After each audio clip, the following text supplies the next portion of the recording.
ये एक रूल ऐसा है कि अगर ये ना हो तो आपको एक ही इनकम पर दो दो बार इनकम टैक्स देना पड़ेगा। पहले समझो कि सिचुएशन क्या है। जैसे फॉर एन एग्जांपल एक बंदा है रमेश, जो इंडियन रेसिडेंट तो है मगर यूएसए में उसका एक घर है।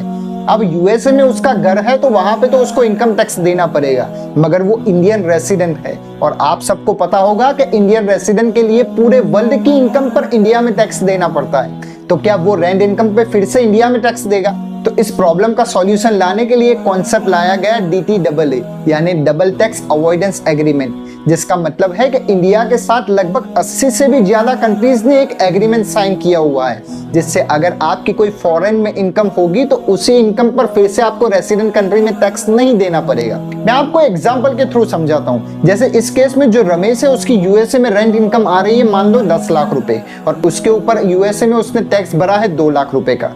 अब DTAA के हिसाब से जब वो इंडिया में टैक्स भरने जाएगा तो उसको पूरे वर्ल्ड की इनकम पहले तो कैलकुलेट करनी पड़ेगी, जो सपोज आ रही है 25 लाख रुपए और उसके ऊपर अप्रोक्सीमेटली 5 लाख रुपए का इनकम टैक्स आ रहा है। तो अब इस केस में जो यूएसए में उसने 2 लाख रुपए टैक्स भरा है उसको ये 5 लाख में से माइनस करना पड़ेगा, जिससे उसका नेट टैक्स आ जाएगा 3 लाख रुपए। तो जैसा कि आपने देखा कि DTAA के हिसाब से रमेश को एक ही इनकम पर दो बार इनकम टैक्स नहीं देना पड़ रहा है। तो अगली बार आपका या आपके फ्रेंड का किसी फॉरेन इनकम से सामना हो जाए तो घबराने की जरूरत नहीं है, आपको DTAA बचा लेगा।